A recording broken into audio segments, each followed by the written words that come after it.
I just want to give you a little bit of background of how well, first of all, my background of my presentation, but what I started doing in 2010 when I started in CSC.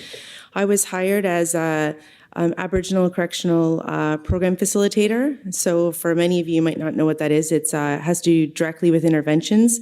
For any of our men or women coming into the system, depending on what crime they've committed, then they'll have to take a program related to that crime. So an example, if somebody was under the use of substance use while they committed, say, a robbery, you might have to take a violence prevention as well as a substance abuse program while you're in there to look at your risk factors.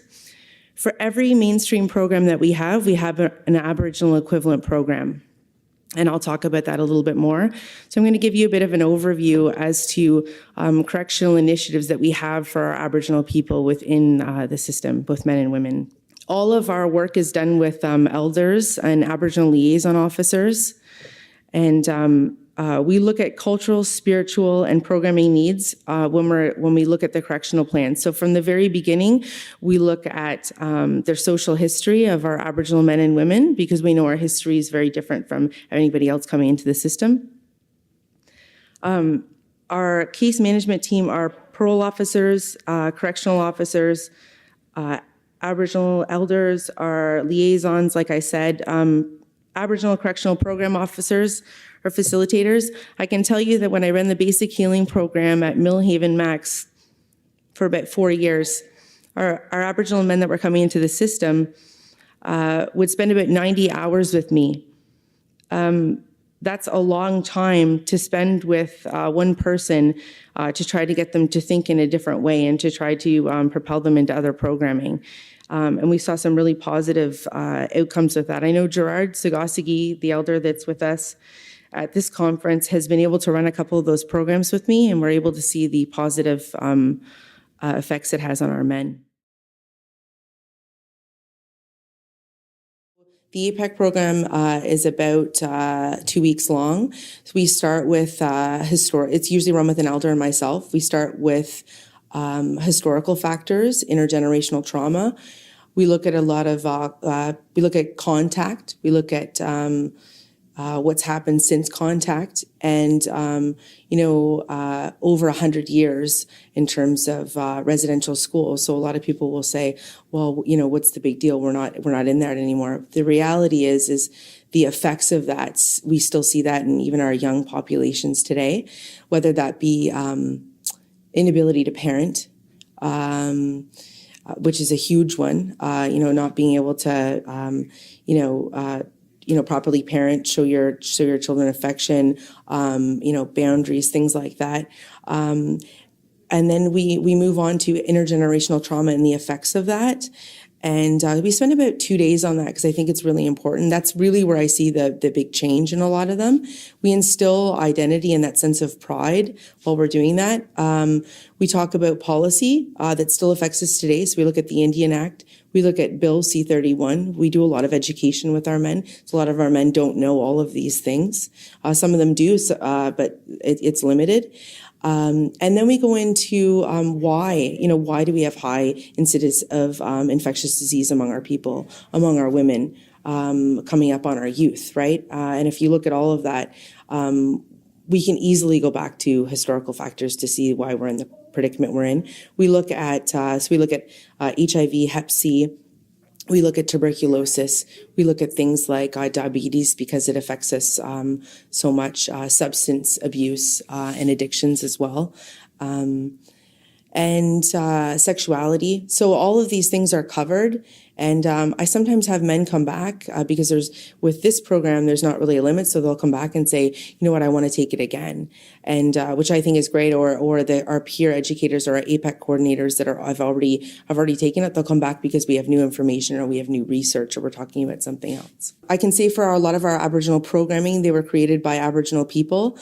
So created by elders, traditional people, Aboriginal Correctional Program people, ALOs, Aboriginal liaison officers. I think that's really important because Aboriginal people are are developing that for themselves. We don't need anybody else to develop that for us. And I think it's really important that we own that and we own that information, because we know that we have the knowledge base and we know that what we need, so we don't need anybody else figuring that out for us anymore. And I think that that's extremely important. I think that I know, so in terms of programming myself, I've programmed almost 400 men coming into intake. Some of them have been non-Aboriginal, but wanted to pursue that path and were interested in that. And we're very respectful, so they would sit in our programming. And I've had many non-Aboriginal men say, not only with things like basic healing, but also the APEC program, the Aboriginal Peer Education, that everybody should take it. That it just opens up your world in terms of education, but it could be a crossover for anybody, because it has to do with, if you look at culture as a determinant of health, anybody can identify with that on some level. So I don't think that there's anybody taking the program or taking any of the programs that are coming out saying, I didn't get anything from it. We would focus a lot of our men coming into prison due to colonization. A lot of our men don't know their identity, or they might have, have been put in foster care somewhere along the way. They might have maybe grown up with that, and due to different circumstances growing up and living in high-risk situations, they've gone away from maybe their traditional paths and maybe gotten into either young offenders sector or other powers that be. If you look at high rates of poverty among Aboriginal people, how they live, high rates of in terms of education, and just the effects of colonialism, mainly with identity, with language, and us, sort of going back and trying to reclaim that, I would say it has a huge part of the oppression, especially if you look at our women. I don't think you can look at the high rates of things like Hep C and HIV within our women, even in our incarcerated Aboriginal women, without going back to colonization and looking at how policy has helped produce those devaluation roles of women. Very much we went from matriarchal societies to patriarchal society, and we've taken on and we've adopted a lot of that. And I think that I'm even going to be as bold to say that if you look at what's happening today with our Aboriginal missing women, I think it speaks to that. I'm new to this position since February with the Regional Aboriginal Health Services. One of the benefits that I get is going into the institutions and working with our people.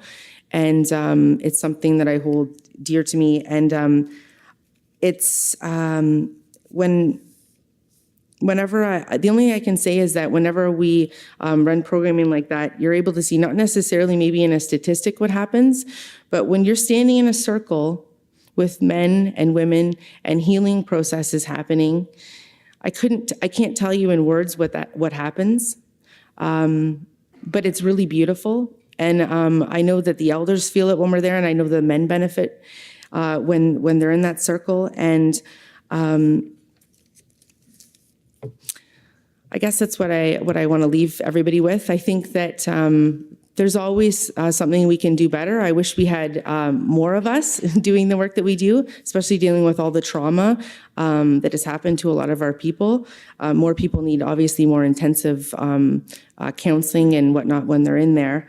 But I can tell you that I'm very proud of what we offer from intake all the way through to discharge.